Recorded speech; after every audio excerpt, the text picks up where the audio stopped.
भाई लोग, सच बताओ तो किसी को नहीं पता कि चैनल कब ऊपर चला जाए और कब नीचे आ जाए। इसलिए अगर तुम अपने ग्रोथ को लेकर सीरियस हो तो टेलीग्राम चैनल जरूर ज्वाइन करो। लिंक प्रोफाइल और पोस्ट दोनों में मिल जाएगा। और हाँ भाई लोग, कमेंट के पास एक छोटा सा हाइप बटन मिलता है, उस पर क्लिक करके तुम इस वीडियो को एक्स्ट्रा सपोर्ट दे सकते हो। चलो वीडियो शुरू करते हैं। यदि कोई मकान उन्हें इतनी संपत्ति के पीछे के व्यक्ति के करीब एक सीट दिला सकता है तो ये एक सौदा था। मुस्कुराते हुए गौरव ने फोन पर कहा, आर्यन, क्या इत्तेफाक है। टैंग रियल्टी वाले मिस्टर टैंग यही हमारे साथ है। तुम भी पार्टी में शामिल हो जाते। हम प्रॉपर्टी के बारे में आमने सामने बात करेंगे। मैं तुम्हें लेने आऊंगा। दूसरी ओर आर्यन कुछ देर रुककर सोचने लगा, तब कही, ठीक है, आओ मुझे ले जाओ। वो मीरा की कार नहीं चलाना चाहता था। अगर उसके परिवार में से किसी ने ये देख लिया तो वे मान लेंगे कि उसने ऑफिस में देर तक काम करने के बारे में झूठ बोला है। विवेकशील रहना बेहतर है। बहुत बढ़िया, गौरव ने मुस्कुराते हुए कहा। रुको, मैं आ रहा हूं। फोन रखने के बाद गौरव ने उत्साह से अपनी मुट्ठी भींची। सज्जनों, उन्होंने घोषणा की, श्रीवीर, सबसे बढ़िया शैंपेन डालो। मैं आज रात आर्यन राठौर को खुद लेने जा रहा हूं। ललित जैन हंसे। क्या आप चाहते हैं कि मैं आऊं? गौरव हंसा। मिस्टर ललित, आइए, मुझे चमकने का एक मौका दीजिए, कृपया। ललित ने मुस्कुराते हुए उसे विदा किया। जाओ, जाओ और अपनी छाप छोड़ो। पूरा कमरा उत्सुकता से गूंज उठा, क्योंकि आज रात वो आदमी जिसने उनके लाखों लोगों को भाग्य में बदल दिया था, अंततः आ रहा था। और उनमें से हर एक को यह पता था, वे सिर्फ एक व्यापारी से मिलने नहीं जा रहे थे। वे वाराणसी शहर की वित्तीय दुनिया के महापुरुष से मिलने वाले थे, स्वयं धन के देवता से। आर्यन राठौर। निजी लाउंज में लगभग 1 दर्जन लोग थे। उनमें से लगभग सभी वाराणसी शहर के सुपरकार सर्कल के सदस्य थे। आज रात की सभा में भाग लेने के लिए वे इतने उत्सुक थे। इसका कारण सरल था। यह चर्चा कि गौरव यादव और उनके समूह ने तियानवीर प्राइवेट इक्विटी फंड के माध्यम से अल्पावधि स्टॉक ट्रेडिंग में करोड़ों रुपए कमाए हैं। पैसा किसे पसंद नहीं होता? आप जितने अधिक धनवान होंगे, उसे बढ़ाने की आपकी भूख उतनी ही अधिक होगी। एक बार जब आप रोलिंग पूंजी और इसके द्वारा प्राप्त सामाजिक शक्ति का स्वाद ले लेते हैं, तो आप पहले से ही अभिजात वर्ग की प्रतिस्पर्धा के उच्च दाम वाले ट्रेडमिल पर कदम रख चुके होते हैं, जहां केवल 2 रास्ते मौजूद होते हैं। या तो आप नियम बनाने के लिए उठ खड़े होंगे, या फिर चुपचाप हटा दिए जाएंगे और आप पर दया की जाएगी। और ये पीछा कभी खत्म नहीं होता। अगली पीढ़ी को आराम नहीं, बल्कि दबाव विरासत में मिलेगा। कमरे में मौजूद हर आदमी 30 साल के करीब पहुंच रहा था, और हर एक पर अब परिवार का दबाव था कि वो बड़ा हो जाए और खुद को साबित करे। गौरव की तरह ही उन सभी को पहचान की वो मौन आवश्यकता महसूस हुई, जो उम्र के साथ और भी अधिक तीव्र हो जाती है। वे सभी एक ही सामाजिक दायरे में थे। ऐसा क्यों है कि उनके कुछ साथी करोड़ों कमा रहे हैं, जबकि वे अपनी विरासत को कमाई से भी अधिक तेजी से खर्च कर रहे हैं? कोई भी पीछे नहीं रहना चाहता। और ऐसे समय में जब अर्थव्यवस्था धीमी हो जाती है, तो जो भी पैसा कमा रहा है उसका पीछा करने में कोई शर्म नहीं है। क्योंकि वाराणसी शहर की राजधानी और व्यापार सर्किट में यदि आप अवसर का लाभ नहीं उठाते हैं, तो दूसरा व्यापार सर्कल ऐसा करेगा और आपको कुचल देगा। अफवाह यह थी कि वाराणसी शहर की उन कुलीन महिलाओं ने, जिन्होंने तियानवीर के आंतरिक कर्मचारियों के माध्यम से चुपचाप शेयर खरीदे थे, पहले ही 30% से 65% तक का रिटर्न प्राप्त कर लिया था। वो अफवाह जंगल की आग की तरह फैल गई थी। यदि द्वितीयक बाजार, जो अंदरूनी लोगों के लिए आरक्षित है, भी इतना लाभ देता है, तो उन्हें तुरंत कार्रवाई करनी चाहिए। अन्यथा उनके अपने परिवार को मौका चूकने के कारण उनकी टांगें तोड़नी पड़ सकती है। आज रात उनका मुख्य लक्ष्य सरल था। ये देखना कि क्या वे तियानवीर फंड के शीर्ष स्तरीय ग्राहक के रूप में अर्हता प्राप्त कर सकते हैं, जैसे कि किरण लाल और अन्य थे। फिर उसके अनुसार अपनी अगली चाल की योजना बनाएं। जब उन्होंने वीर वर्मा और उनके साथियों को आर्यन राठौर के लिए टैंग रेजिडेंसी में घर खरीदने के लिए धन जुटाने पर चर्चा करते सुना, तो कुछ मेहमानों ने कुछ विवरण जानने की कोशिश की। किरण, तुम तीनों को शायद टैंग रेजिडेंसी की मौजूदा कीमतों के बारे में पता नहीं होगा।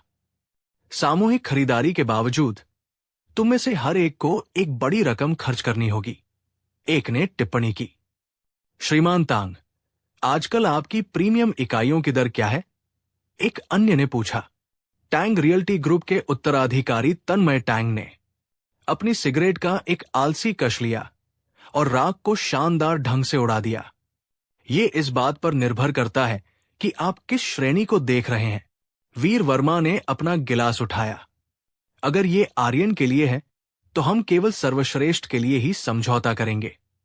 आखिर आर्यन राठौर तो अपनी शांत सत्ता के सिंहासन से उतरकर उनसे मिलने जुलने के लिए शायद ही कभी आते थे। अगर वो आज रात आखिरकार बाहर आ ही रहे थे, तो फिर चाहे उन्हें बहुत ज्यादा पैसा खर्च करना पड़े, वे सिर्फ सम्मान दिखाने के लिए ऐसा करेंगे। तन्मय तांग मंद मंद मुस्कुराया। हमारा शीर्ष श्रेणी का विला 13,000 वर्ग फुट से ज्यादा का है, जिसके नवीनीकरण का खर्च 10,000 रुपए प्रति वर्ग फुट से ज्यादा है। अभी इसकी बिक्री कीमत 3 लाख रुपए प्रति वर्ग फुट है। निर्वाण कपूर ने धीरे से सीटी बजाई। ये कुल मिलाकर लगभग 390 रुपए करोड़ है ना? मैं डिस्काउंट दे सकता हूं, टैंग ने मुस्कुराते हुए जवाब दिया। चलो इसे 350 रुपए करोड़ का फ्लैट मान लेते हैं। धनी युवकों ने एक दूसरे को देखा। उनके बीच एक मौन अनुस्मारक गुजर रहा था। यदि 7 लोग अपना पैसा एकत्रित करें तो भी प्रत्येक को लगभग 50 करोड़ रुपए का योगदान करना होगा। देव खन्ना अपने आयातित सिगार का कश लेते हुए सहजता से हंस पड़े। कोई बात नहीं, मैं मदद कर दूंगा। किरण लाल ने कंधे उचका दिए। अपनी गतिविधि या योजना में मुझे शामिल करें। आदेश सेठी ने मुस्कुराते हुए सिर हिलाया। यहां भी ऐसा ही। ललित जैन ने तीनों की ओर इशारा किया और हंस पड़े। बहुत बढ़िया काम हुआ सज्जनों। वीर वर्मा ने अपना गिलास उठाया। तो फिर आइए हम अपने धन के देवता के लिए टोस्ट करें। हर कोई देखता रह गया, आधा हैरान आधा विस्मय में। 50 रुपए करोड़, ये कोई मामूली संख्या नहीं थी। उनमें से कौन है जो बिना संपत्ति गिरवी रखे या पारिवारिक मदद लिए 50 करोड़ रुपए की नकदी जुटा सकता है? निश्चित रूप से उन सभी ने 20 से 30 करोड़ रुपए मूल्य की सुपरकारें प्रदर्शित की, लेकिन उनमें से अधिकांश कारें सामाजिक प्रदर्शन के लिए थी, जबकि प्रत्येक वर्ष उनकी वास्तविक नकदी प्रवाह बहुत सीमित थी। यही कारण है कि एक अल्ट्रा लग्जरी कार के अलावा उनके बाकी संग्रह 5 से 10 करोड़ रुपए के मॉडल के आसपास रहे। ये धन के बारे में नहीं था, ये तरलता के बारे में था। अंततः किसी ने चुप्पी तोड़ी। श्री किरण, अगर आप बुरा न माने तो पूछिए, इस बार आपने कितना कमाया? किरण ने अपने सिगार का एक धीमा कश लिया, जिसका धुआं ऊपर की ओर उठ रहा था। ज्यादा नहीं, उन्होंने सहजता से कहा। मैंने शुरुआत में सिर्फ 50 रुपए करोड़ लगाए थे, सिर्फ आर्यन को एंट्री टिकट के तौर पर सम्मानित करने के लिए। मुझे उम्मीद नहीं थी कि इसके अलावा 90 रुपए करोड़ भी कमा लूंगा। कमरे में चारों ओर सामूहिक फुफकार गूंज उठी। वे सभी तेज सांसें लेने लगे। बेशक उनके पारिवारिक साम्राज्यों की तुलना में ये विश्वव्यापी धन नहीं था, लेकिन ये व्यक्तिगत लाभ था जो स्वतंत्र रूप से कमाया गया था, और इसी कारण ये अमूल्य हो गया। यदि उन्होंने स्वयं इतना पैसा कमाया होता तो वे अभी बिना पलक झपकाए शैंपेन पी रहे होते। आज रात कुछ करोड़ रुपए खर्च करना भी जेब खर्च जैसा लगेगा। सबकी आंखों में उत्साह झलकने लगा। वहां मौजूद हर आदमी अब तियानवीर प्राइवेट इक्विटी फंड के असली नियंत्रक आर्यन राठौर से मिलने का बेसब्री से इंतजार कर रहा था। बिना किसी दिखावे के तन्मय तांग आगे झुक गया। श्रीमान वीर, निर्वाण, बस जिज्ञासावश। धन संग्रह का अगला चरण कब है? अगर हो सके तो क्या आप मुझे भी साथ ले जा सकते हैं? यह सुनकर किरण, देव और आदेश तीनों ही बीच कश में ही ठिठक गए। उनकी नजरें वीर वर्मा की ओर गई। वीर हंसा, मुझसे पूछना बेकार है। हमें से हर एक को सिर्फ 25% हिस्सा मिलता है, इससे ज्यादा कुछ नहीं। यही आर्यन का नियम है। जो लोग निवेश की गतिशीलता को समझते थे, उन्होंने तुरंत ही गणित का उत्तर दे दिया। इसलिए यदि कर्मचारियों के पास 10% हिस्सेदारी है और आर्यन के पास 50% हिस्सेदारी है, तो भी 15% हिस्सा असंबद्ध रहेगा। निर्वाण कपूर ने कहा, आर्यन आमतौर पर ज्यादा नहीं करता। वो लगभग 30% को व्यक्तिगत रूप से लेता है। तुरंत ही कई जोड़ी आंखें महत्वाकांक्षा से चमक उठीं। अचानक देव खन्ना ने मुस्कुराते हुए कहा, मिस्टर टैंग, मुझे आपके सबसे बड़े विला में से एक में भी दिलचस्पी है, वही जिसका आपने अभी जिक्र किया था। अगर मुमकिन हो तो मैं इसे अभी फाइनल करना चाहूंगा। तन्मय तांग की नजर थोड़ी सिकुड़ गई। वो भोला नहीं था।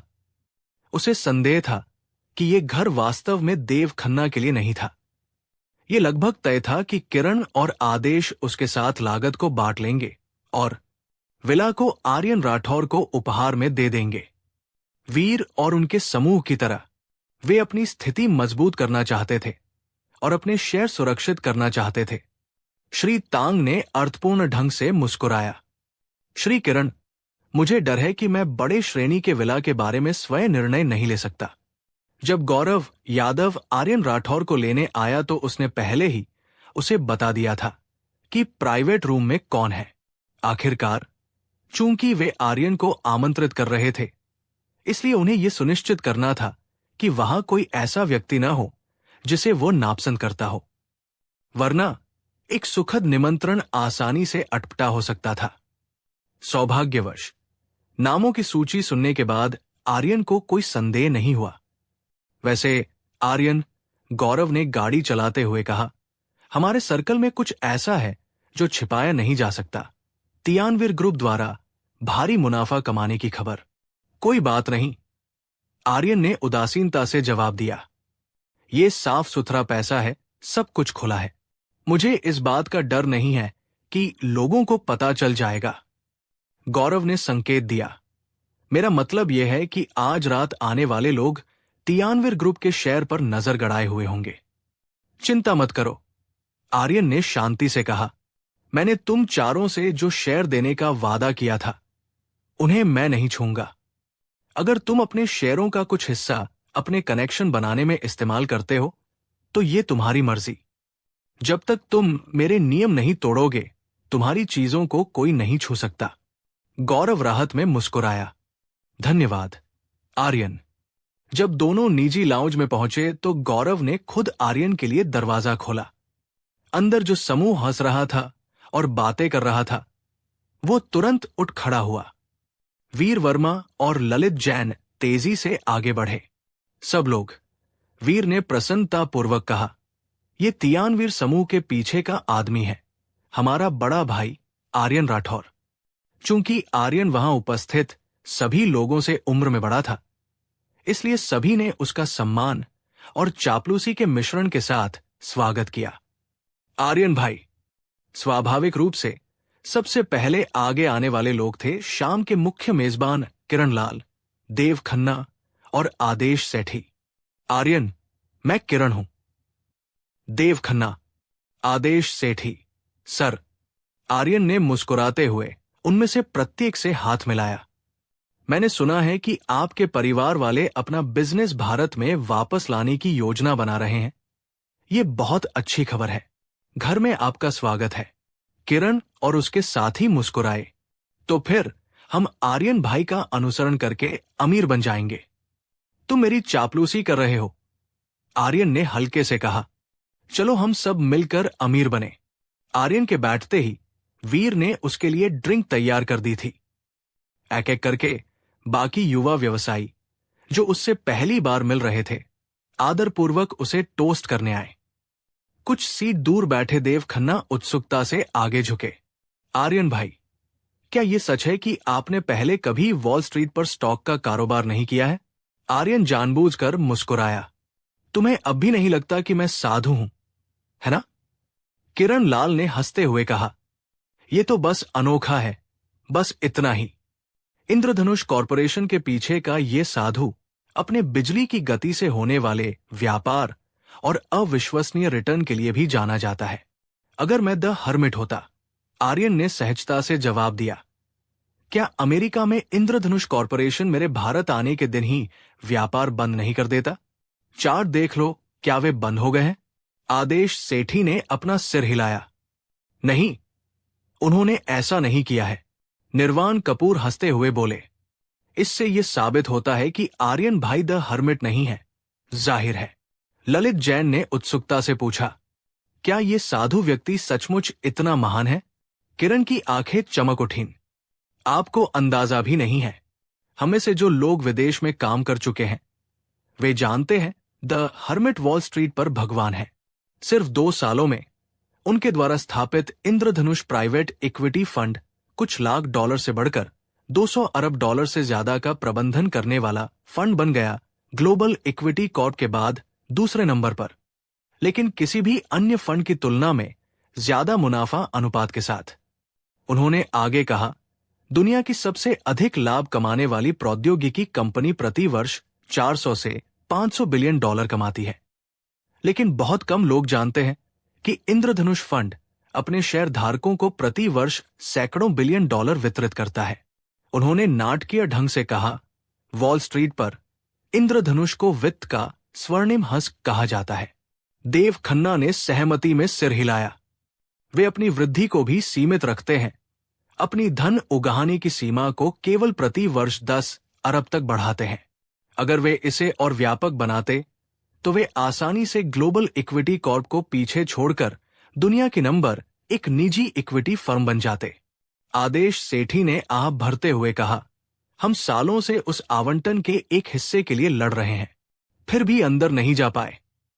वीर वर्मा ने चिढ़ाते हुए कहा, तो अगर आर्यन सचमुच द हर्मिट होते तो आप लोग अब तक अरबती होते। किरण लाल मुस्कुराए। अगर आर्यन भाई द हर्मिट होते तो मैं अपने पिताजी से कहता कि वे तुरंत हमारे पूरे समूह को मेरे हवाले कर दें। कमरा हंसी से गूंज उठा। उसी समय तन्मय टंडन विस्की का गिलास पकड़े हुए पास आए और गर्मजोशी से बोले, आर्यन, मैं तन्मय हूं, तुम मुझे बस टंडन कह सकते हो। गौरव यादव ने मुस्कुराते हुए कहा, आर्यन, तांग रेजिडेंसी जिस स्थान का हमने उल्लेख किया है वो उसके परिवार का है। उसके साथ गिलास टकराने के बाद आर्यन ने सहजता से पूछा, क्या आपके पास अभी भी कोई घर उपलब्ध है? तन्मय हंसा, बिल्कुल, लेकिन मजाक नहीं। लॉन्च के बाद से 1 दशक बाद भी हमने 100 से भी कम यूनिट बेची है। हम छूट पर बेचने के बजाय कीमतें ऊंची रखना पसंद करते हैं। कमरे के दूसरी ओर से किसी ने टिप्पणी की, ऐसा सिर्फ इसलिए है क्योंकि उस समय उनके परिवार को जमीन बहुत सस्ते में मिल गई थी। वे इंतजार तो कर ही सकते हैं। आर्यन ने पूछा, अभी कीमत क्या है? वीर वर्मा ने उत्सुकता से उत्तर दिया, आर्यन भाई, हमने आपके लिए पहले ही चेक कर लिया है। टॉप यूनिट 90 रुपए करोड़ की है, लेकिन तन्मय ने कहा कि वो इसे 350 रुपए करोड़ में दे सकता है। तन्मय ने फिर अपना गिलास उठाया। आर्यन, मैं हमेशा से तुमसे दोस्ती करना चाहता था। तभी एक और धनी युवक बीच में आया, आर्यन भाई, हमारे अंबर रेजिडेंसी विला पर विचार क्यों नहीं करते? कीमत तो लगभग वैसी ही है, पर यह 3 एकड़ का एक अलग निजी एस्टेट है, शहर के बीचों बीच। इन शब्दों ने तुरंत तन्मय टंडन की आंखें सिकोड़ दी। स्पष्टतः एक प्रतिद्वंद्वी परियोजना उनकी बिक्री को हथियाने का प्रयास कर रही थी। अंबर रेजिडेंसी? आर्यन राठौर ने भौहें चढ़ाई। उसे वाराणसी के लग्जरी विला प्रोजेक्ट्स के बारे में ज्यादा जानकारी नहीं थी। उनके पास बैठे गौरव यादव ने बताया, ये एक उच्च स्तरीय रियल एस्टेट परियोजना है जिसे कुछ वर्ष पहले ही विकसित किया गया है, शहर के निकट स्थित शीर्ष विला जिलों में से एक। उसने उस आदमी की ओर इशारा किया जिसने अभी अभी बात की थी। ये परियोजना उनके परिवार की है। वो आदमी अपना गिलास पकड़े हुए आत्मविश्वास से भरी मुस्कान के साथ आगे आया। आर्यन, मुझे बस रोहित लांबा कहो। उसके साथ गिलास टकराने के बाद रोहित आर्यन के पास बैठ गया और उत्साह से अपना फोन निकाला। लो आर्यन, मैं तुम्हें हमारी संपत्ति के अंदरूनी हिस्से और बगीचों की तस्वीरें दिखाता हूं। तुम्हें यहां की लैंडस्केपिंग और वास्तुकला बहुत पसंद आएगी। आर्यन ने अपना पेय नीचे रखा और थोड़ा आगे झुककर वास्तव में उत्सुकतावश तस्वीरों को देखने लगा। कोने में बैठे तन्मय टंडन बस एक विनम्र मुस्कान ही दे पाए। आसपास खड़े लोगों के साथ गिलास टकराते हुए उनकी नजर रोहित पर टिकी थी, जो आर्यन को अपने विला के बारे में उत्सुकता से बता रहा था। पास ही गौरव के बगल में बैठे ललित जैन धीरे से बुदबुदाए। आज रात ये मेहमान सिर्फ मौज मस्ती के लिए नहीं आए हैं। इनमें से हर एक का अपना एजेंडा है। गौरव यादव ने शांति से सिर हिलाया। आराम करो, मैंने आर्यन से बात कर ली है। उसने वादा किया है कि जो शेयर उसने हमें दिए हैं उन्हें छुआ तक नहीं जाएगा। ललित ने राहत की सांस ली। अच्छा, मुझे बस यही सुनना था। उनकी बात सुनकर पास बैठे देव खन्ना झुके। रुको, तो अगर नए निवेशक आते हैं तो हमारा हिस्सा कम हो जाएगा, है ना? गौरव ने सिर हिलाया। बिल्कुल, आर्यन जैसे ही निवेशकों की सूची बढ़ाएगा आपके 3 शेयर कम हो जाएंगे। हो सकता है कि आपके पास नए निवेशकों से भी कम शेयर रह जाए। देव, किरण लाल और आदेश सेठी ने एक दूसरे को सरसरी निगाहों से देखा। उस संक्षिप्त नजर में उनके बीच एक मौन समझ का संचार हुआ। किरण ने सावधानी से पूछा, वीर, तुम आर्यन से क्यों नहीं पूछते कि अगला धन उगाहने का दौर कब होगा और वो कितनी पूंजी जुटाने की योजना बना रहा है? वीर वर्मा ने हाथ उठाकर उसे रुकने का संकेत दिया। अभी नहीं, उसे ये जायदाद की बातें खत्म करने दो। आर्यन सोफे के बीच में बैठा था। उसकी उंगलियों के बीच सिगरेट थी। वो रोहित के फोन की स्क्रीन को देख रहा था, जिसमें वो विला के लेआउट और बगीचों के बारे में विस्तार से बता रहा था। आधे समय में आर्यन ने सहज मुस्कान के साथ ऊपर देखा। क्या तुम सब यहां आराम करने नहीं आए हो? कोई गा क्यों नहीं रहा? जाओ कुछ गाने चुनो। समूह अजीब तरह से हंसा। निर्वाण कपूर ने हंसते हुए कहा, गाना उतना मजेदार नहीं है जितना कि ये देखना कि अभी क्या हो रहा है। उस संकेत को समझते हुए वीर वर्मा ने अंत पूछा, आर्यन भाई, हमारा अगला फंडरेजिंग राउंड कितना बड़ा होगा? अभी भी लगभग 500 रुपए करोड़। आर्यन ने अपनी सिगरेट की राख झाड़कर समान भाव से उत्तर दिया। पहले हमारे कर्मचारी सीमित थे, इसलिए हमारी सीमा 500 रुपए करोड़ थी। अब जब हमने विस्तार कर लिया है तो हम 4 गुना पूंजी के साथ काम कर सकते हैं। समूह ने पलकें झपकाई। 2000 रुपए करोड़? किसी ने कहा। आर्यन ने सिर हिलाया। हां, पहले 2 छोटे दौर सिर्फ परीक्षण थे। अब हम उचित रूप से विस्तार करेंगे। इस वर्ष मेरा लक्ष्य तियानवीर फंड की प्रबंधित पूंजी को 10,000 रुपए करोड़ पर स्थिर रखना है। पूरा कमरा शांत हो गया। 10,000 रुपए करोड़, ये आंकड़ा चौंका देने वाला था, जो कि उनमें से अधिकांश लोग व्यक्तिगत रूप से जुटा नहीं सकते थे। लेकिन अनुभवी निवेशकों के लिए उच्च दाव का मतलब उच्च लाभ था। गौरव यादव और उनके करीबी सहयोगी जोखिम के बारे में नहीं सोच रहे थे, केवल इस बारे में सोच रहे थे कि वे कितना कमा सकते हैं। 10,000 रुपए करोड़ के लक्ष्य के साथ उनका 4 व्यक्ति समूह सामूहिक रूप से 2,500 रुपए करोड़ पर नियंत्रण करेगा। यहां तक कि यदि प्रत्येक फंड चक्र मासिक आधार पर केवल 10% रिटर्न देता है तो भी इसका मतलब होगा 200% वार्षिक रिटर्न, यानी 7,500 करोड़ रुपए का आश्चर्यजनक लाभ। कमरे के दूसरी ओर किरण लाल और तन्मय टंडन रिटर्न के बारे में नहीं सोच रहे थे, वे शेयरों के बारे में सोच रहे थे। कुल राशि तय हो चुकी थी। अब सवाल यह था कि उस 10,000 करोड़ रुपए में से वे कितना हिस्सा हासिल कर पाएंगे। ये आंकड़ा सुनकर रोहित लांबा की आंखों में चमक आ गई। वो तुरंत आगे झुका और बोला, आर्यन, अगर आपको मेरा विला पसंद आया तो मैं आपको 80% कीमत की छूट दूंगा। 300 करोड़ की संपत्ति 240 करोड़ में 60 करोड़ की कटौती। ये अत्यंत उदारतापूर्ण था, तन्मय की ओर से दी गई पेशकश से कहीं अधिक। ये सुनकर तन्मय टंडन अपना गिलास उठाते हुए मंद मंद मुस्कुराए। रोहित, अगर मुझे ठीक से याद है तो तुम्हारे परिवार की जमीन अधिग्रहण की कीमत कम नहीं थी, है ना?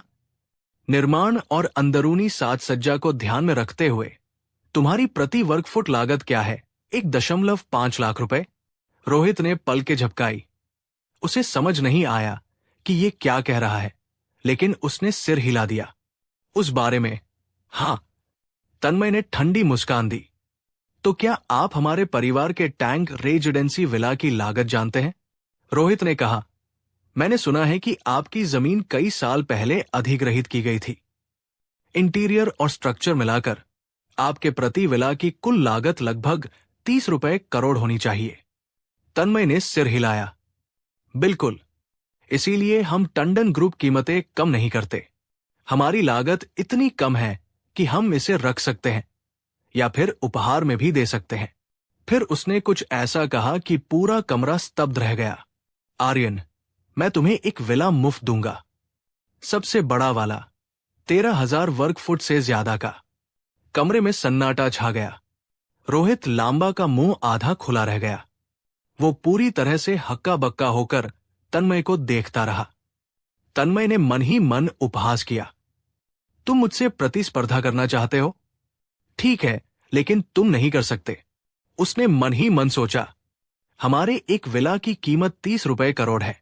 अगर इससे आर्यन का दिल जीतना है तो मैं ये नुकसान उठा सकता हूं। लेकिन आपकी कीमत? आपने हाल ही में जमीन खरीदी है, बैंक से लोन लिया है, आधुनिक श्रम और सामग्री की दरें चुकाई है। आपके प्रति विला की लागत कम से कम 200 रुपए करोड़ है। क्या आप इसे देने का साहस करेंगे? बेशक। रोहित ऐसा नहीं करेंगे और नहीं कर सकते हैं। जब तन्मय ने बोलना समाप्त किया तो पूरे लाउंज में सन्नाटा छा गया। आर्यन ने उसे शांत मनोरंजन से देखा। मैं समझ गया। और आपको कितने शेयर चाहिए, मिस्टर टंडन? तन्मय तुरंत अपना गिलास लेकर खड़ा हो गया, थोड़ा झुका और सम्मानपूर्वक बोला, आर्यन, जो भी तुम देने को तैयार हो, मैं केवल तुम्हारा मित्र बनना चाहता हूं। उसी रात वरण शहर नदी के किनारे स्थित एक खुली हवा में बालकनी वाले रेस्तरां में तियानवीर प्राइवेट इक्विटी फंड पूरी तरह से बुक किए गए स्थल पर अपनी टीम निर्माण कार्यक्रम का आयोजन कर रहा था। ललित मेहरा के नेतृत्व में नए और पुराने दोनों कर्मचारियों को आमंत्रित किया गया। हमेशा की तरह ध्यान का केंद्र वरिष्ठ कर्मचारियों का समूह था, जिनके पास कंपनी के शेयर थे तथा साथ में पर्यवेक्षक ललित मेहरा भी थे। वरिष्ठ कर्मचारियों ने ललित की ओर अपने गिलास उठाए। वे कंपनी के अगले बड़े धन उगाहने के दौर के बारे में संकेत प्राप्त करना चाहते थे। ललित ने कुछ भी छिपाने की जहमत नहीं उठाई। उन्होंने सीधे तौर पर चेयरमैन की आगामी योजना का खुलासा कर दिया। 2,000 रुपए करोड़। कुछ पुराने कर्मचारी अपने शराब के गिलास पकड़े हुए अविश्वास से हांफने लगे। ललित सहित उस मंडली में 12 लोग थे। साथ मिलकर वे 10% हिस्सा बांट रहे थे। इसका मतलब था कुल मिलाकर 200 करोड़ रुपए। प्रत्येक व्यक्ति का हिस्सा लगभग 15 करोड़ रुपए होगा। यदि ये पहले हुआ होता तो वे घबरा जाते और सोचते कि वे इतनी पूंजी कहां से जुटाएंगे। लेकिन पिछले सफल दौर के बाद उनकी प्रतिष्ठा आसमान छू गई थी। अब उनमें से प्रत्येक के पास 1 दर्जन ग्राहक थे, जो उनके व्यक्तिगत फंड स्लॉट खरीदने के लिए इंतजार कर रहे थे। अब उन्हें अपना पैसा खर्च करने की भी जरूरत नहीं रही। उनके लिए अपने ग्राहकों को उनके माध्यम से निवेश करने देना ही पर्याप्त था। बदले में उन्हें लाभ और आभार दोनों प्राप्त हो रहे हैं। जैसा कि चेयरमैन हमेशा कहते थे, एक बार जब आप अपने ग्राहकों के लिए पैसा कमा सकते हैं तो आप उनके वित्तीय गुरु बन जाते हैं। अब हर पुराना कर्मचारी ग्राहकों को 30% रिटर्न दर की पेशकश कर रहा था और उनके ग्राहक व्यावहारिक रूप से उनकी पूजा कर रहे थे। चक्र छोटे थे, रिटर्न बहुत अधिक था, और यहां तक कि 20% रिटर्न पर नए उत्पाद भी खरीदारों से भरे हुए थे। इनमें से अधिकांश ग्राहक वाराणसी शहर की कुलीन महिलाएं या प्रभावशाली व्यापारिक परिवार थे, शक्तिशाली लोग जो पैसे को चुपचाप अपने लिए काम करने देना पसंद करते थे। जैसे जैसे ये वित्तीय संबंध गहरे होते गए, प्रत्येक कर्मचारी द्वारा बनाया गया नेटवर्क भी मजबूत होता गया। ये एक शीर्ष स्तरीय निवेश फर्म की असली ताकत थी।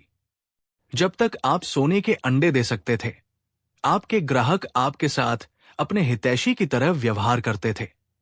तभी वरिष्ठ प्रबंधकों में से एक ओल्ड मोहन को एक ग्राहक से थोड़ी चिंताजनक कॉल आई। वो हंसा और जवाब दिया, नमस्ते यादव जी, कंपनी ने अगले चरण को अंतिम रूप दे दिया है। इस बार मैं लगभग 15 रुपए करोड़ का काम संभालूंगा। ये इस पर निर्भर करता है कि आप कितना चाहते हैं। दूसरी ओर से श्री यादव उत्सुक लग रहे थे। मैनेजर मोहन, क्या मैं पूरे 15 करोड़ रुपए ले सकता हूं? बूढ़ा मोहन हंसा, सर, आप जानते हैं कि मेरे पास केवल एक ग्राहक नहीं है, ये कठिन होगा। ठीक है, श्री यादव ने जोर देकर कहा, मैं पिछली बार लिया गया 50% हिस्सा भी छोड़ दूंगा। मुझे सब कुछ 40% पर दे दो। सौदा? ये उन ग्राहकों में से एक था जिसने पहले भी सफलता का स्वाद चखा था, और चाहे जो भी कीमत चुकानी पड़े, वो फिर से इसमें शामिल होना चाहता था। बूढ़ा मोहन मुस्कुराया, श्री यादव, चूंकि आप पुराने ग्राहक हैं, मैं देखूंगा कि मैं क्या कर सकता हूं। बहुत बढ़िया, जब आप फ्री होंगे तो मैं आपको डिनर पर ले चलूंगा। श्री यादव हंसे। फोन रखने के बाद बूढ़ा मोहन गर्व से अपने सहकर्मियों की ओर मुड़ा। हां, मेरा 15 रुपए करोड़ वाला स्लॉट तो पहले ही भर लिया गया है। मैं सोच रहा था कि इसे कैसे भरूंगा। अब लोग मुझसे अपने पैसे लेने की भीख मांग रहे हैं। बधाई हो, चीफ मोहन। कुछ अधीनस्थों ने तुरंत उसकी चापलूसी की। उनके चेहरे ईर्ष्या से लाल हो गए। एक अन्य सहकर्मी ने नाक भौं सिकोड़ी। क्या काम खत्म हो गया? मेरे पिछले 2 ग्राहकों ने तो पैसे निकालने के लिए भी नहीं कहा था। उन्होंने मुझसे कहा था, बस हमारे लिए इसे पूरे विश्वास के साथ मैनेज कर लो। समूह में हंसी की लहर दौड़ गई। जब सही समय आया तो ललित मेहरा ने मुस्कुराते हुए ताली बजाई। ठीक है सब लोग, अब सोने के अंडों को फोड़ने का समय आ गया है। एक एक राउंड। हर अंडे के अंदर कम से कम एक फ्रूट फोन है, और एक अंडे का सबसे बड़ा इनाम है 66,000 रुपए नकद। युवा कर्मचारी खुशी से झूम उठे और आगे बढ़ गए, लेकिन निश्चित रूप से वे अधिकतर नए नियुक्त लोग थे। पुराने कर्मचारी बहुत व्यस्त थे, या तो फोन पर ग्राहकों से बात कर रहे थे, स्थानीय निवेशकों के साथ नेटवर्किंग कर रहे थे, या शराब के गिलासों के साथ वाराणसी शहर के रात्रिकालीन क्षितिज का आनंद ले रहे थे। नए रंगरूट इस भव्य आयोजन में शामिल होने से रोमांचित होकर आपस में फुसफुसाने लगे। क्या हमारी कंपनी इतनी अमीर है? सिर्फ इस जगह का खर्चा ही बहुत होगा। कम से कम एक रात के लिए 10 लाख रुपए, है ना? और ऊपर से फोन भी दे रहे हैं। हां, और वेतन भी बुरा नहीं है। थोड़े अधिक अनुभवी रंगरूटों में से एक ने उनकी नादानी पर हंस दिया। तुम लोग जो सिर्फ तनख्वाह के लिए यहां आए हो, बहुत छोटी सोच रखते हो। वहां उन चीफों को देख रहे हो? उनमें से किसी एक के भी एक बड़े ऑपरेशन के लिए भी पीछा करो, और तुम आधे साल के लिए तैयार हो जाओगे। उन्होंने वरिष्ठ प्रबंधकों के समूह की ओर सिर हिलाया, जो चारों ओर से चापलूसी और प्रशंसा से घिरे हुए थे। जब टीम निर्माण कार्यक्रम अंततः समाप्त हो गया, तो कर्मचारी छत से नीचे पार्किंग क्षेत्र की ओर चलने लगे। वे अलग अलग आए थे, लेकिन अब वे समूहों में बातें करते और हंसते हुए चले गए। तभी नए कर्मचारियों को ध्यान आया, सभी 11 मुख्य प्रबंधकों के पास नई कारें थी। सबसे सस्ती मर्सिडीज एस क्लास थी। इनमें से अधिकांश बेंटले, BMW 7 सीरीज और पोर्श थी। मैं तुम लोगों के साथ नहीं आऊंगा, एक चीफ ने आंख मारते हुए मजाक किया। मेरे क्लाइंट ने मुझे आज रात क्लब में दूसरे राउंड के लिए बुलाया है। मेरे साथ भी ऐसा ही हुआ। मेरे क्लाइंट ने मुझे भी बुक किया है। कल ऑफिस में मिलते हैं। ठीक है, कल मिलते हैं। वे शानदार अंदाज में चले गए। शानदार सूट, नई घड़ियां और सफलता की अचूक चमक। उन्हें देखकर नए रंगरूटों में से एक ने विस्मय से फुसफुसाते हुए कहा, जब मैं पहली बार शामिल हुआ था तब वे 11 प्रमुख किराए के फ्लैटों में रह रहे थे और पुरानी कारों का इस्तेमाल कर रहे थे। मुश्किल से 1 महीना ही बीता है और अब उन सभी के पास लग्जरी कारें और अपार्टमेंट है। एक अन्य ने चुपचाप कहा। उनमें से कुछ ने तो पहले ही पूर्ण आकार के पेंट हाउस बुक कर लिए हैं। आर्यन राठौर के किराए के अपार्टमेंट में अनिका मेहरा और उनकी सास याशिका राठौर रसोई में एक साथ बैठी थी। चूंकि अनिका काम से देर से घर लौटी थी, इसलिए याशिका ने आश्चर्यजनक रूप से उसका इंतजार किया और खुद ही एक पूर्ण शानदार रात्रि भोज तैयार किया। अनिका ने स्पष्ट संतुष्टि के साथ खाना खाया। मां, आपका खाना लाजवाब है। सच में मेरी मां के खाने से कहीं बेहतर है। याशिका ने उसे चंचल निगाहों से देखा। क्या तुम्हें अपनी मां के बारे में इस तरह बुरा बोलना है? अनिका खिलखिलाकर हंस पड़ी। मैं सच कह रहा हूं। हमारे पारिवारिक व्यवसाय के बढ़ने के बाद मां ने खाना बनाना बिल्कुल बंद कर दिया। उन्हें रसोई में कदम रखे हुए 10 साल से ज्यादा हो गए हैं। हमारे यहां हमेशा एक रसोइया रहा है। याशिका गर्मजोशी से मुस्कुराई। अगर तुम्हें पसंद है तो और ले लो। उसने अनिका की प्लेट में पनीर का एक और टुकड़ा रखा और धीरे से कहा, जब तुम्हारे पास समय हो तो आर्यन के साथ दिल्ली घूमाना। अब समय है कि तुम बाकी परिवार से मिलो। उसके शब्द अर्थपूर्ण थे। ये राठौर परिवार की बहू के रूप में अनिका की स्वीकृति थी। कुछ देर रुकने के बाद याशिका ने उत्सुकता से पूछा, वैसे क्या आर्यन तुम्हें कभी अपने चाचा से मिलवाने यहां वाराणसी नहीं ले गया? अनिका ने आश्चर्य से पलकें झपकाई। उसके चाचा भी वाराण शहर में रहते हैं। याशिका ने थोड़ा सा मुंह बनाया। वो लड़का तुम्हें अपने चाचा से मिलने भी नहीं ले जा रहा है। ये तो बर्दाश्त नहीं। क्या उसने तुम्हें परिवार के बारे में कुछ नहीं बताया? 2 दिनों तक अनिका और उसके माता पिता से बातचीत के बाद याशिका को स्पष्ट रूप से पता चल गया कि उन्हें आर्यन की वास्तविक पृष्ठभूमि के बारे में कुछ भी नहीं पता था। ये लड़का, उसने मन ही मन सोचा, क्या वह सचमुच परिवार के प्रभाव से खुद को अलग करके अपनी लड़ाई खुद लड़ने की कोशिश कर रहा है? अनिका ने सहजता से कहा। उन्होंने केवल इतना बताया कि उनके माता पिता दिल्ली में एक कंपनी में काम करते हैं। अनिका के लिए यह ज्यादा मायने नहीं रखता था। आखिरकार उनकी शादी केवल एक औपचारिक व्यवस्था थी। याशिका ने सोचते हुए सिर हिलाया। इससे उसकी शंका और पुष्ट हो गई। आर्यन वास्तव में स्वतंत्र रूप से संघर्ष करना चुन रहा था। यद्यपि वो उसके दृढ़ संकल्प की प्रशंसा करती थी, परंतु उसके कार्य परिवार के बुजुर्गों की योजना के विपरीत थे। यदि उसका बेटा सचमुच परिवार के आंतरिक दायरे को छोड़ने का इरादा रखता है, तो उसे जल्द ही अपने पिता के साथ इस बारे में चर्चा करनी होगी। रात के खाने के बाद अनिका ने अपनी सास को बर्तन साफ करने में मदद करने की पेशकश की। दोनों ने मिलकर रसोई में काम किया। अनिका बर्तन धो रही थी और यशिका बर्तन साफ कर रही थी। बाद में वे बालकनी में चले गए और हरी चाय के कप के साथ बैठ गए और नीचे शहर की रात की रोशनी को झिलमिलाते हुए देखने लगे। याशिका ने धीरे से कहा, आर्यन के वापस आते ही मैं उससे फ्लैट खरीदने को कहूंगी। तुम दोनों को अब किराए पर नहीं रहना चाहिए। अनिका ने सिर हिलाया। मेरे पास अभी भी काफी पैसे जमा है। मैं उसके साथ कुछ प्रॉपर्टीज देखूंगा। पहले वह अपने धन का उपयोग करने में हिचकिचाती थी। उसे डर था कि उसकी मां ये न सोचे कि वो एक नकली पति पर पैसा बर्बाद कर रही है। लेकिन अब जब दोनों परिवार मिल चुके थे, तो उसकी मां का संदेह पूरी तरह से गायब हो गया था। वो अंततः अपने दिवंगत पिता की विरासत का स्वतंत्र रूप से उपयोग कर सकी। उस पैसे को अलग रख लो, यशिका ने सलाह दी। तुम्हारी कंपनी के खाते घाटे में चल रहे हैं। अगर कोई शेयरधारक कंपनी छोड़ने का फैसला करता है, तो तुम्हें उनके शेयर वापस खरीदने के लिए उस पैसे की जरूरत पड़ेगी। वो अनुभव की शांत बुद्धि के साथ बोलती थी। मेहरा समूह, जिसका नेतृत्व कभी अनिका के पिता करते थे, अब अपने सबसे कठिन दौर से गुजर रहा था। अगर कोई बड़ा शेयरधारक पीछे हट जाता तो कंपनी रातों रात डूब सकती थी।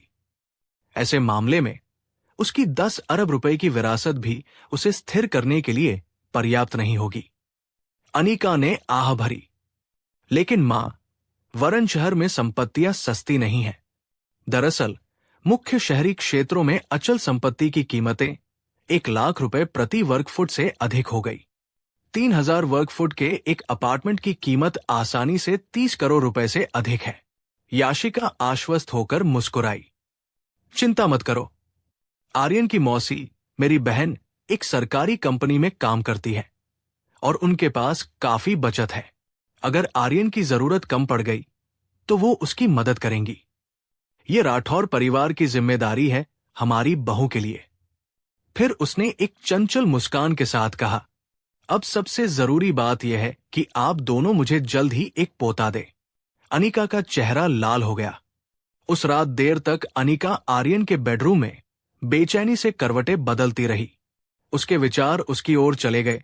वो सोच रही थी कि क्या वो आज रात घर नहीं आया क्योंकि वो उस रहस्यमयी महिला से मिलने गया था जिसे उसने एक बार उसे पुकारते हुए सुना था। ऐसा नहीं था कि उसे उससे सवाल करने का कोई अधिकार था। फिर भी इस विचार से उसका दिल बुरी तरह से दुखने लगा। मुझे ऐसा क्यों लग रहा है? वो छत की ओर देखते हुए सोच रही थी।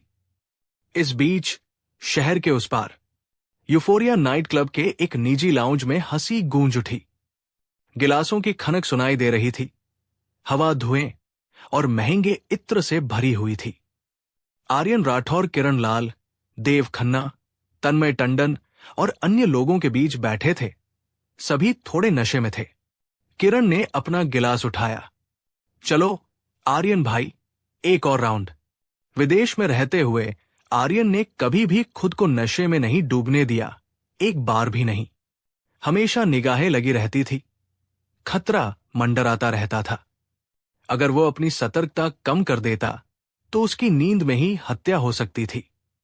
लेकिन अब हानिरहित व्यापारियों और हंसी से घिरे होने के कारण वर्षों में पहली बार उनकी सुरक्षा कमजोर पड़ गई। शराब का नशा उस पर तेजी से चढ़ा। सोफे पर सुस्ती से पीछे झुकते हुए आर्यन ने तन्मय की ओर देखा, जो सीधा बैठा था और अपने इशारे का इंतजार कर रहा था। तन्मय, आर्यन ने हल्की मुस्कान के साथ कहा, कल गौरव तुम्हें ऑफिस ले जाएगा। अगले राउंड में तुम्हें 5% हिस्सा मिलेगा। तन्मय की आंखें चौड़ी हो गई। सच में? कमाल है आर्यन। कल सुबह सबसे पहले मैं गौरव को ढूंढूंगा। शुक्रिया। सच में 10,000 करोड़ रुपए के फंड का मतलब था 500 करोड़ रुपए प्रति टर्म। एक सौदे के लिए बहुत बड़ा इनाम। आर्यन फिर से पीछे झुक गया और अपनी आंखें बंद कर ली। कुछ ही मिनटों में वो गहरी नींद में सो गया। शराब के कारण उसका नशा उतर गया था और वो पूरी तरह से शांत था। गौरव यादव तन्मय की ओर झुके और फुसफुसाए, कल अपना वादा लाना मत भूलना। तन्मय नशे में होने के बावजूद समझने में काफी तेज था। बिल्कुल गौरव, मैं संपत्ति के दस्तावेज खुद लाऊंगा, चिंता मत करो। आर्यन का सिर सोफे पर टिका देख वीर वर्मा फुसफुसाए, वो थक गया होगा, उसे आराम करने दो। ललित जैन ने सिर हिलाया और स्टाफ को कंबल लाने का इशारा किया।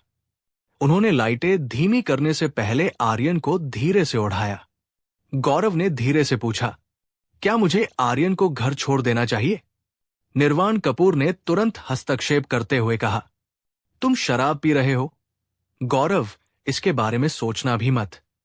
इसके बजाय किसी ड्राइवर को बुलाओ। वीर ने आह भरी, अच्छा विचार है। रुको, क्या किसी को सच में पता है कि आर्यन कहाँ रहता है? सब लोग एक दूसरे की ओर देखने लगे। एक छोटी सी खामोशी। गौरव, तुमने उसे पहले कहां से उठाया था? वीर ने पूछा।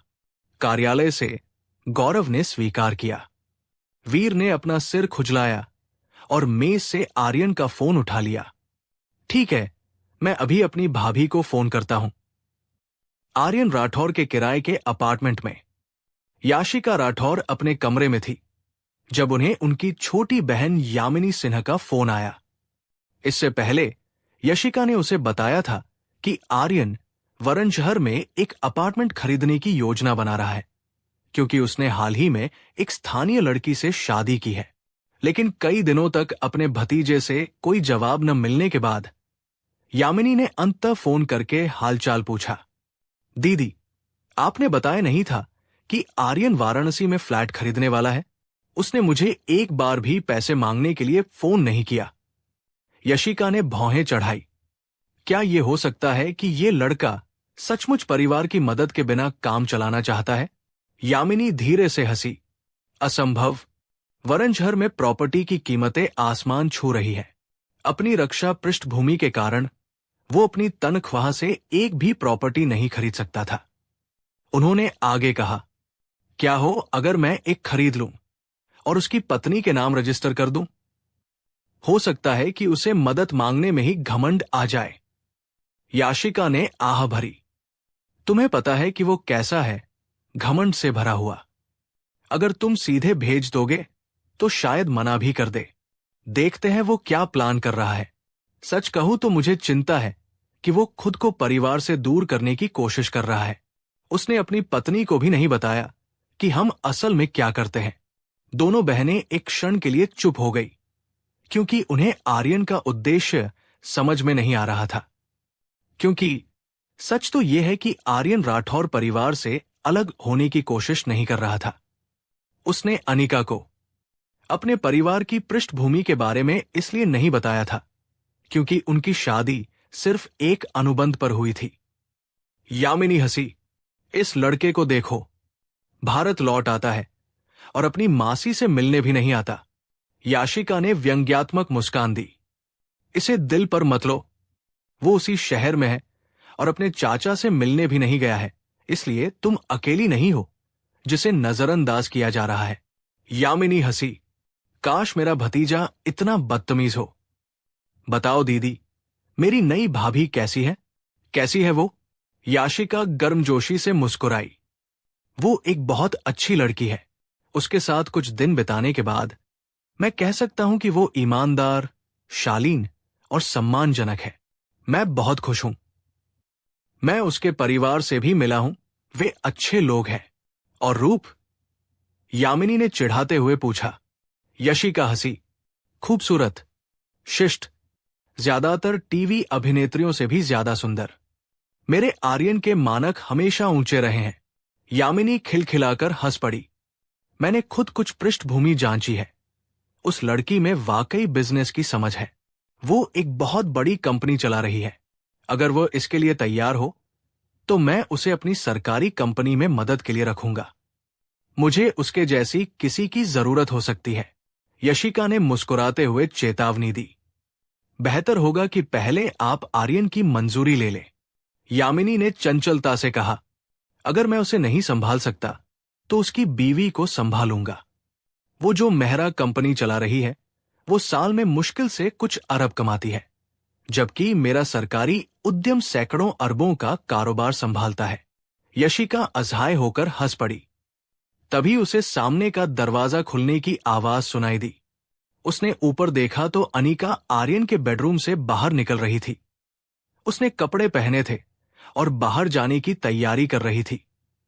कहीं जा रहे हो बेटा? बहुत देर हो गई है। क्या काम में कोई दिक्कत है? यशिका ने उत्सुकता से पूछा। अनिका ने अपनी बालियां ठीक की और जवाब दिया, आर्यन नशे में है। उसके एक दोस्त ने मुझे फोन किया है, मैं उसे लेने जा रहा हूं। लगभग 15 मिनट पहले अनिका, जो बिस्तर पर करवटें बदल रही थी, को आर्यन के फोन से कॉल आया। यह सुनकर वो चौंक गई। आर्यन ने कभी पहले फोन नहीं किया। आमतौर पर वे तभी बात करते थे जब उनकी व्यवस्था से संबंधित कोई जरूरी बात सामने आती थी।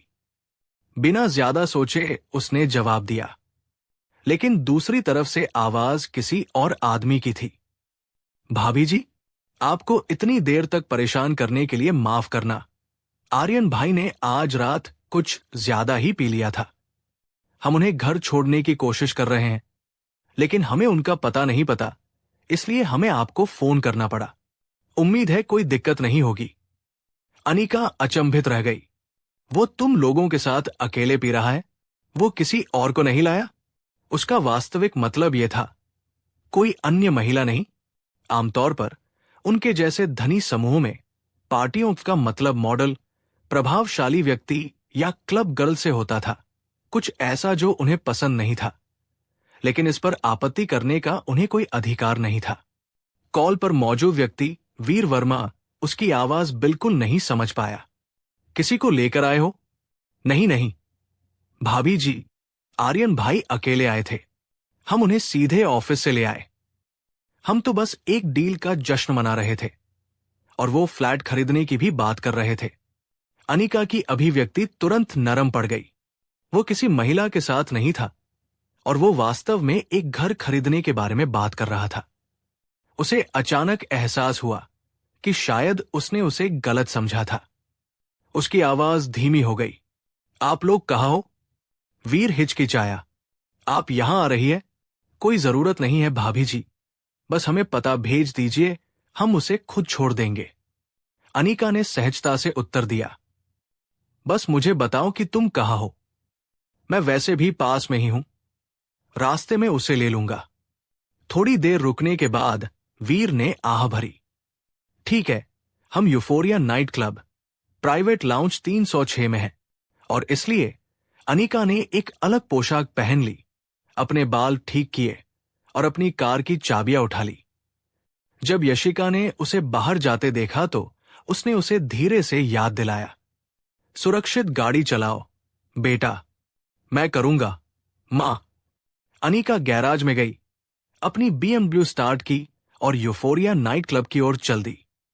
कार से बाहर निकलने से पहले उसने रियर व्यू मिरर में देखा, अपनी लिपस्टिक और बाल ठीक करते हुए, यह सुनिश्चित करना कि आर्यन अपने दोस्तों के सामने शर्मिंदा न हो। निजी लाउंज के अंदर फोन रखने के बाद वीर अचानक अधिक सतर्क हो गया। सब लोग सीधे बैठ जाओ। वेटर से अभी ये जगह साफ करवा दो।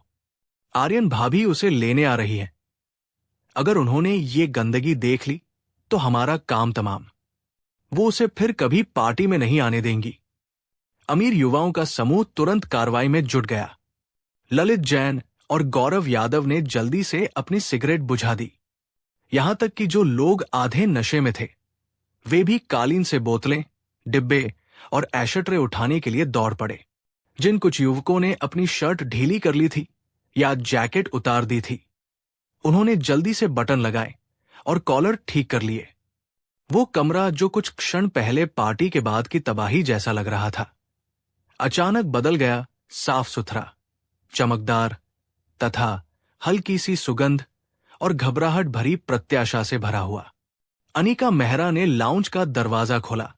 थोड़ी अनिश्चितता के साथ वो वीर वर्मा द्वारा भेजे गए स्वीट नंबर की जांच कर रही थी।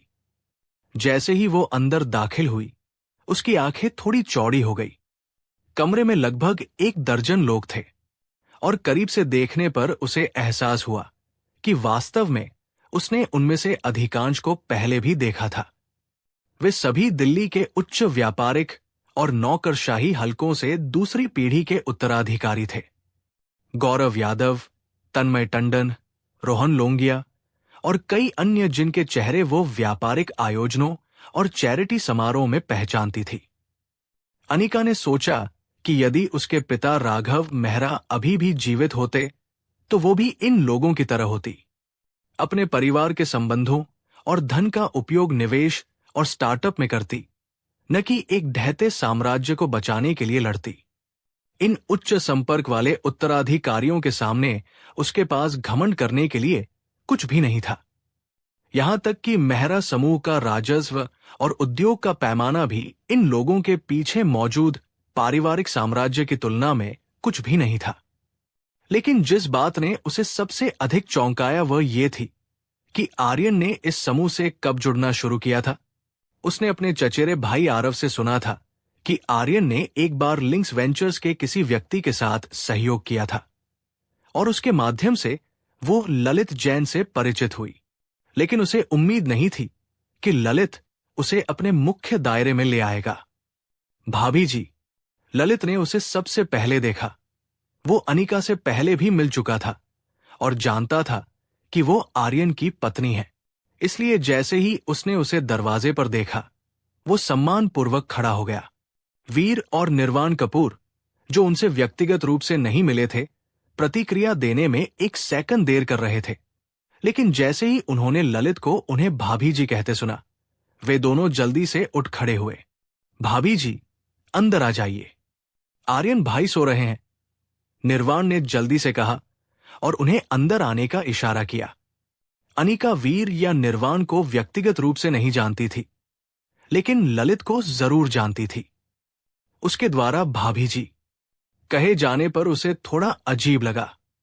उसे इस गर्मजोशी की आदत नहीं थी। उसने समूह की ओर विनम्रता से सिर हिलाया।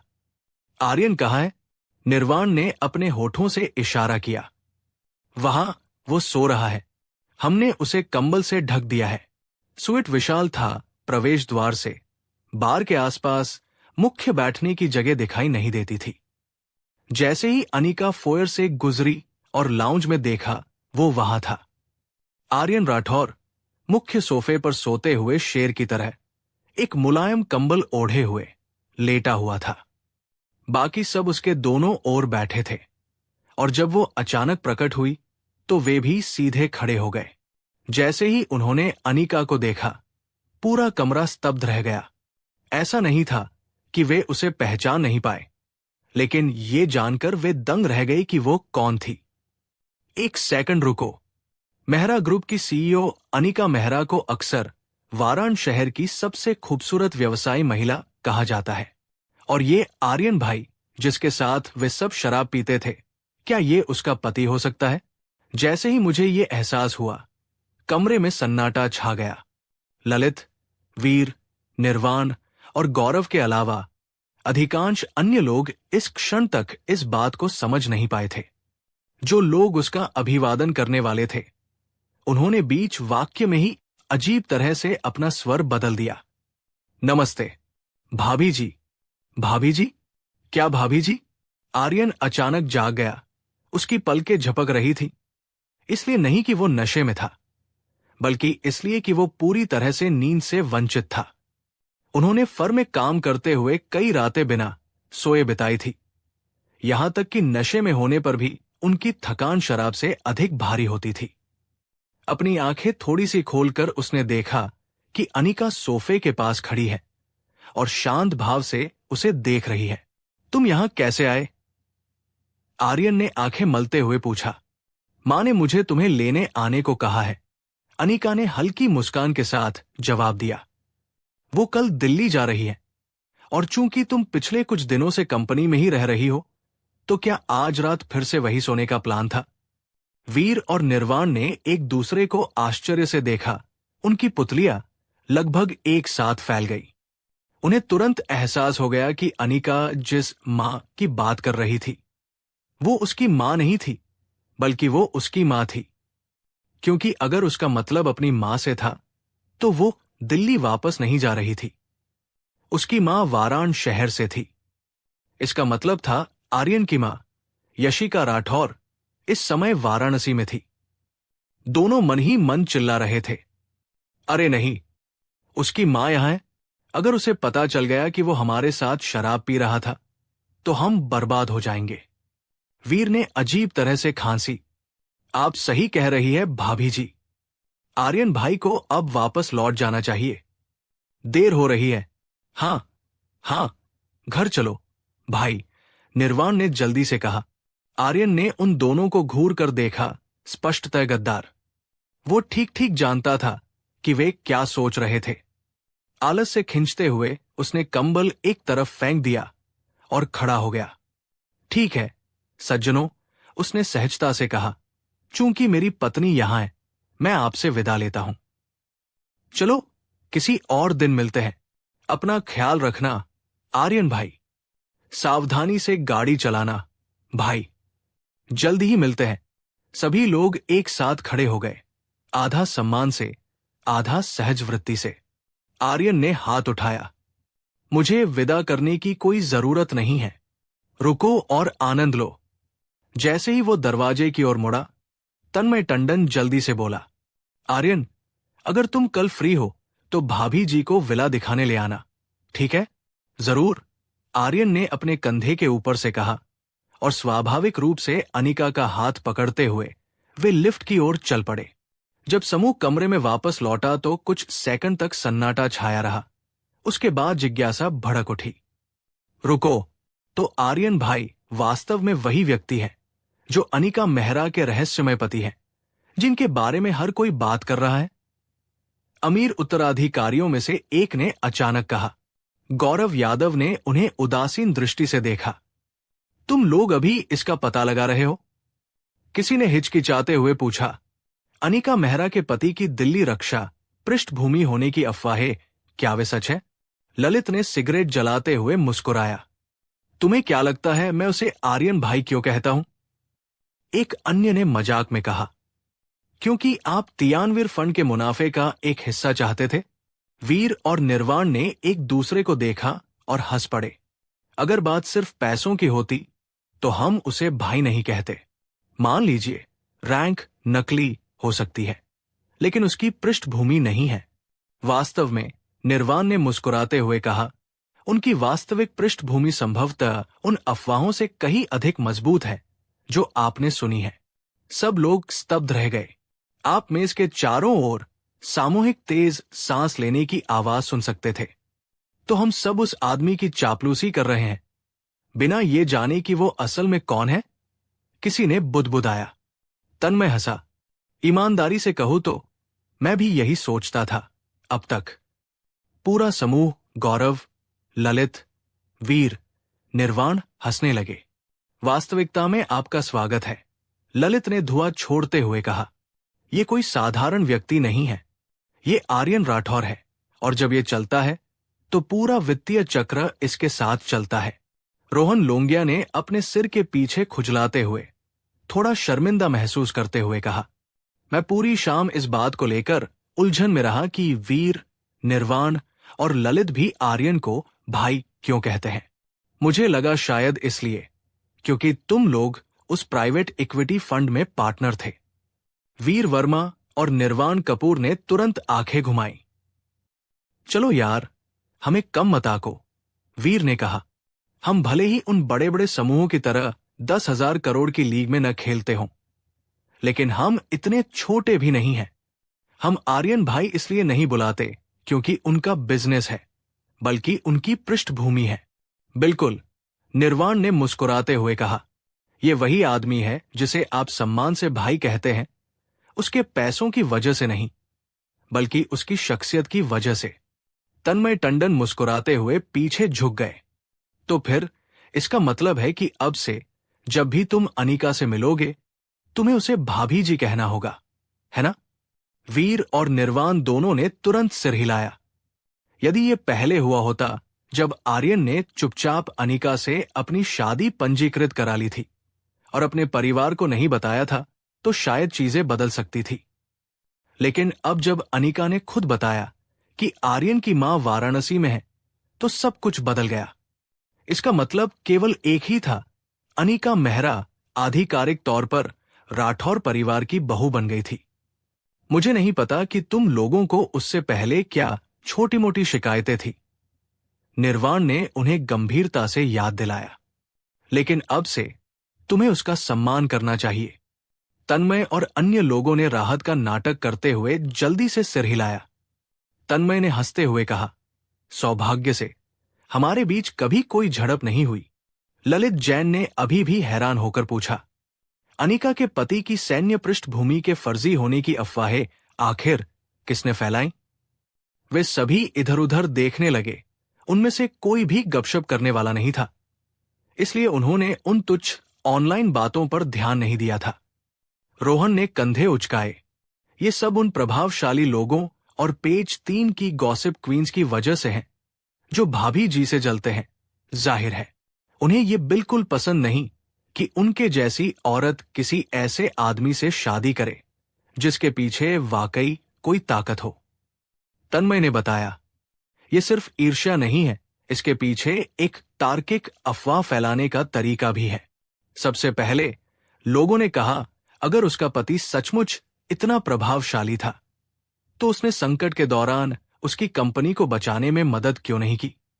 दूसरा, उन्होंने बताया कि उसके चाचा श्री मेहरा चांदीपुर जिले में अपने पद से आगे नहीं बढ़े हैं, जिससे लोगों को लगा कि उसके पति का कोई प्रभाव नहीं है।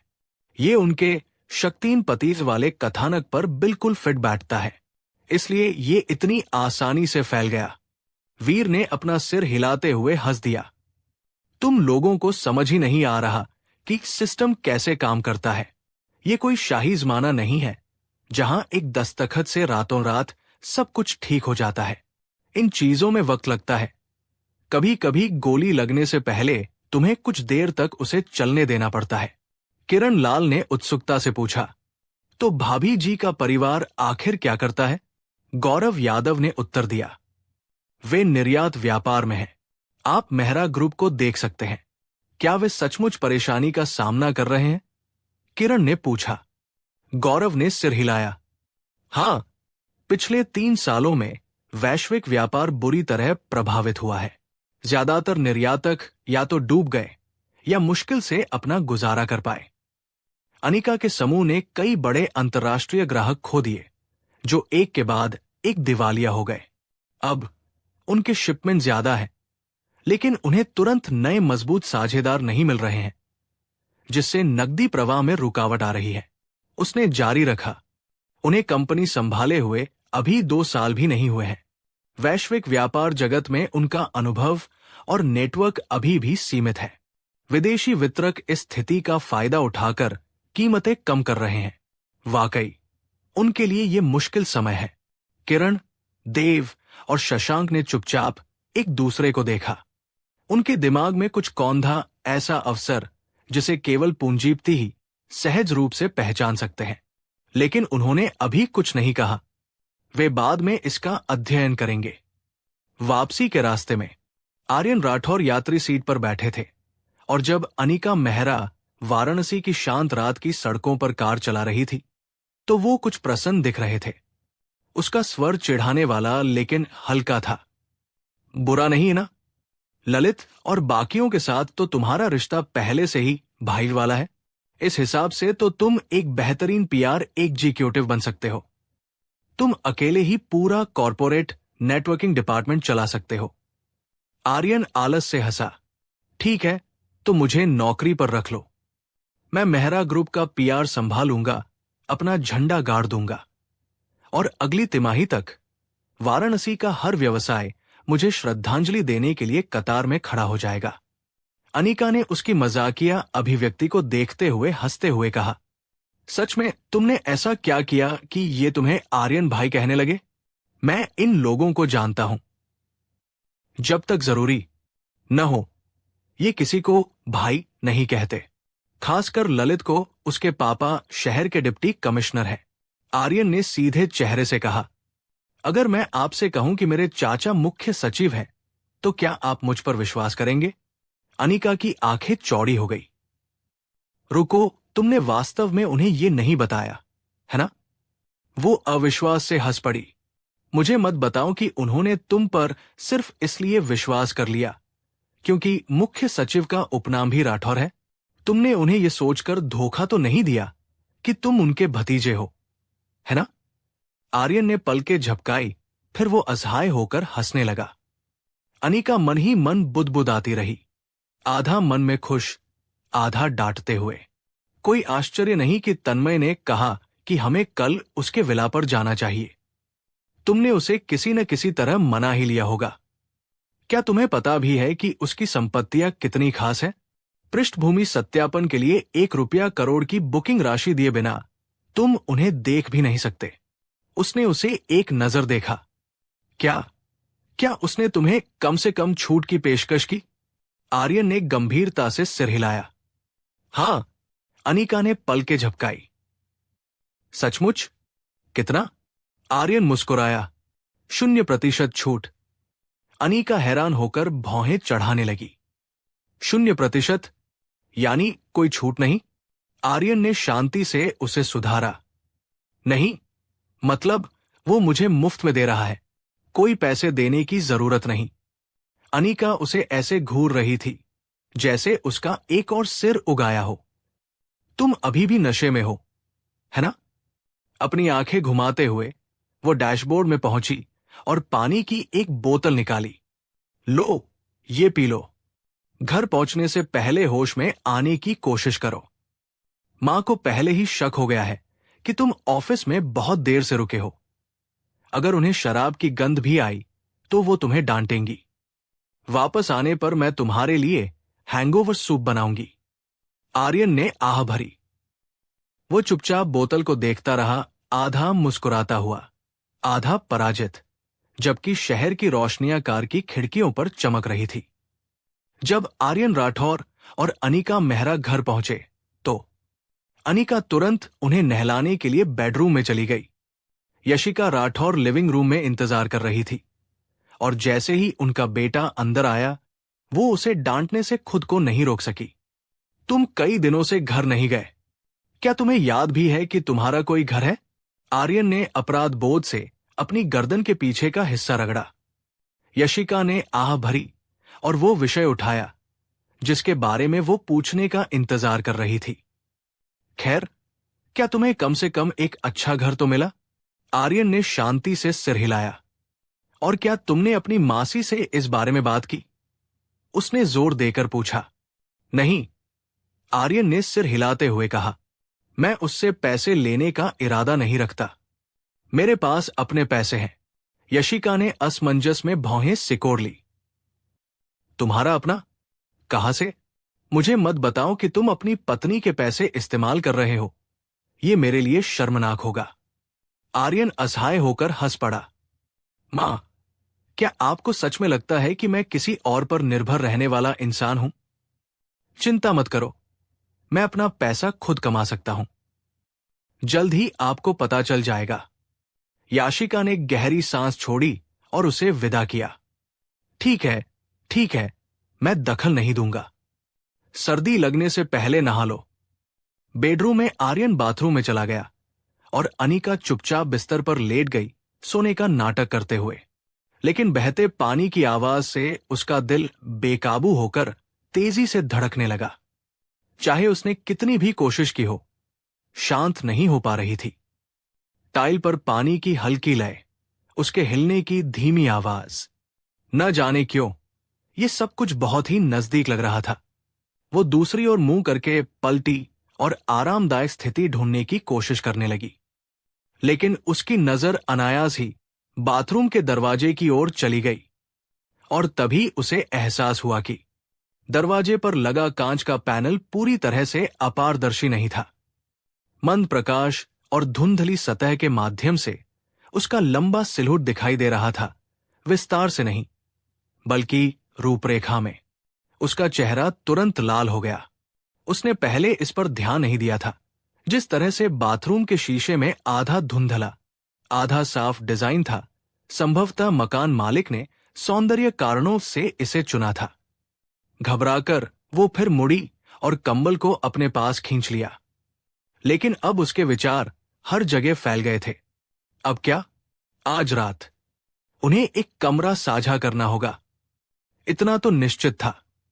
जिस क्षण से उसने उसे लेने का निर्णय लिया, उसने पहले ही इस वास्तविकता को स्वीकार कर लिया था। लेकिन किसी तरह इसका सामना करने से वो घबरा गई।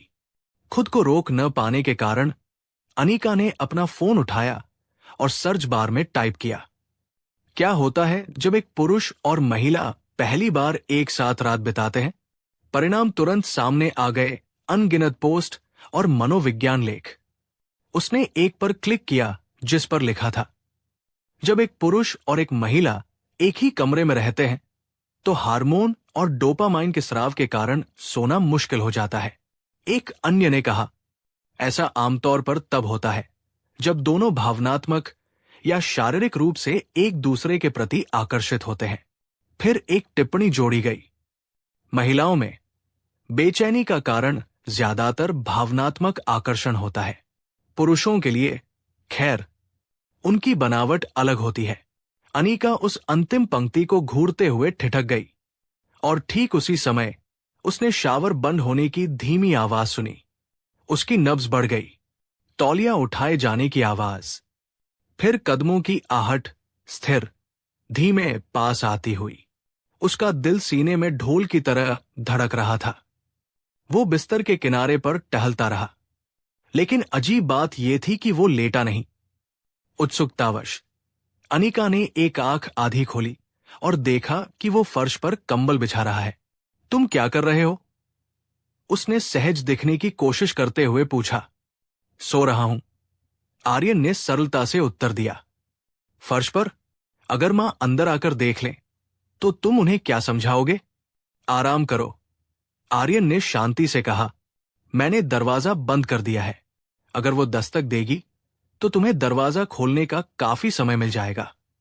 मैं उसके अंदर आने से पहले ही उठ जाऊंगा। अनिका अवाक रह गई। तुम सच में सिर्फ उस तौलिए को गद्दे की तरह इस्तेमाल कर रहे हो?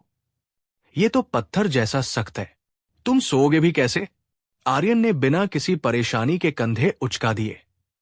जब मैं सेना में था तो कई कई दिन तक पेड़ों के तनों से टिककर सोया करता था। यह तो कुछ भी नहीं है। और ऐसा कहकर वो लेट गया, कंबल अपने ऊपर खींच लिया और अपनी आंखें बंद कर ली।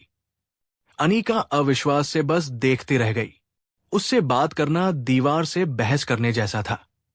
वो अपना कंबल और कसकर खींचते हुए मुड़ गई, लेकिन वो अभी भी सो नहीं सकी। उसका दिमाग दौड़ना बंद नहीं कर रहा था। क्या ये डोपामाइन वाली बात थी जिसका जिक्र लेख में किया गया था? क्या वो ऐसा इसलिए महसूस कर रही थी क्योंकि वो उसे पसंद करती थी? और अगर ये सच था तो उसके बारे में क्या? क्या वह भी उसकी तरह सो नहीं पा रहा था? वो थोड़ा सा मुड़ी, बस इतना कि वो झांक सके। शायद वो एक छोटी सी बातचीत शुरू कर सके, बस कोई साधारण सी बात। लेकिन इससे पहले कि वो कुछ कह पाती, शांत कमरे में खर्राटों की धीमी लगातार आवाज गूंज रही थी। उसकी आंखें चौड़ी हो गई। वो थोड़ा सा उठकर बैठी और फर्श की ओर देखने लगी। वो गहरी नींद में सो रहा था। वास्तव में सो रहा हूं। बेफिक्र, शांतिपूर्ण, अविश्वसनीय, उसने धीरे से कहा। वो फिर से मुंह बनाकर मुड़ी और कंबल को अपने सिर पर खींच लिया। झूठा, वो ऑनलाइन पोस्ट बकवास है। वो इतनी गहरी नींद कैसे सो सकता है? वो अंधेरे में छत की ओर घूर रही थी, पूरी तरह से जाग रही थी, जबकि वो आदमी जिसने उसे ये सब उलझन में डाला था एक बच्चे की तरह सो रहा था। राठौर निवास पर सुबह। अगली सुबह नाश्ते के समय आर्यन राठौर असामान्य रूप से बहुत उत्साहित थे। इसके विपरीत अनिका मेहरा स्पष्ट रूप से थकी हुई दिख रही थी। उनका रंग पीला था, आंखें हल्की नींद से भरी हुई थी। यशिका राठौर ने दंपति को नाश्ता परोसा और अपनी बहू के चेहरे के भाव देखकर चिढ़ाते हुए हंसी। अनिका बेटा, बच्चा होना जरूरी है, लेकिन तुम्हें खुद पर इतना जोर डालने की जरूरत नहीं है। आर्यन का चाय पीते पीते गला लगभग घुट गया। इससे पहले कि वो कुछ प्रतिक्रिया दे पाता, उसकी मां ने उसके हाथ पर हल्के से थप्पड़ मार दिया। जब वो भोजन के लिए आगे बढ़ा, कम से कम अपनी पत्नी का तो ख्याल रखो। अनिका का चेहरा लाल हो गया। उसकी सास की कल्पना कहा जा रही थी। घबराकर उसने तुरंत विषय बदल दिया। मां, मेरी कंपनी में जल्द ही एक मीटिंग है, चलो बाद में साथ में लंच करते हैं, ठीक है? यशिका ने संतुष्ट होकर सिर हिलाया। ठीक है, और इस बार अपने कुछ रिश्तेदारों को बुलाओ, है ना? मैं अभी तक उनसे नहीं मिली हूं। ठीक है मां, अनिका ने विनम्रता से उत्तर दिया। आर्यन ने चाय पीते हुए ऊपर देखा। बैठक में कितना समय लगेगा? क्यों? अनिका ने उत्सुकता से पूछा। मैं सोच रहा था, आर्यन ने सहजता से कहा। तुम मेरे साथ बाद में कुछ घर देखने आ सकते हो। लगभग 1 घंटा या ऐसा ही कुछ, अनिका ने जवाब दिया। याशिका ने सहमति से मुस्कुराकर कहा। बहुत बढ़िया, आर्यन को तुम्हें काम पर ले जाने दो। वो तुम्हारे ऑफिस में इंतजार कर सकता है और मीटिंग के बाद तुम दोनों घर देखने जा सकते हो। मैं यहां लंच का इंतजाम कर दूंगी और ससुराल वालों को भी बुला लूंगी। तुम दोनों बाद में आना। अनिका आर्यन की ओर मुड़ी। तुम्हें इससे कोई परेशानी नहीं? अगर तुम्हें इससे कोई परेशानी नहीं है, आर्यन ने ईमानदारी से कहा, तो जरूर। अनिका मंद मंद मुस्कुराई। बिल्कुल, यह कोई बड़ी बात नहीं है। मेरे पति का मेरी कंपनी में आना बिल्कुल सामान्य बात है ना? आर्यन मुस्कुराया। जब आप इसे इस तरह से रखते हैं तो मैं बहस नहीं कर सकता। मेहरा समूह मुख्यालय में नाश्ते के बाद आर्यन अपनी मर्सिडीज जी वैगन के पहिए के पीछे बैठ गया, जबकि अनिका उसके बगल में बैठी थी और उसे मेहरा ग्रुप टॉवर तक ले जा रही थी। इमारत एक प्रभावशाली कांच की संरचना थी। पूरे परिसर का पूर्ण स्वामित्व समूह के पास था। मेहरा समूह के अधीन 2000 से ज्यादा कर्मचारी काम करते थे, जिनमें से लगभग 1000 तो सिर्फ वाराणसी के व्यावसायिक जिले में स्थित इसके मुख्यालय में ही थे। पार्किंग क्षेत्र में अनिका की निजी सचिव सहायक ऋतिका सुबह के दस्तावेजों का एक फोल्डर लेकर पहले से ही प्रतीक्षा कर रही थी। जब उसने राष्ट्रपति मेहरा को एक आदमी की कार से बाहर निकलते देखा, और वो भी अकेले नहीं, तो ऋतिका की आंखें थोड़ी चौड़ी हो गई, ये देखते हुए कि उसकी बॉस आमतौर पर पुरुषों के सामने कितनी संकोची रहती थी। ऋतिका ने तुरंत अनुमान लगा लिया कि ये कौन होगा। राष्ट्रपति मेहरा का पति। सुप्रभात, राष्ट्रपति मेहरा। उन्होंने विनम्रतापूर्वक अभिवादन करते हुए दस्तावेज सौंपे।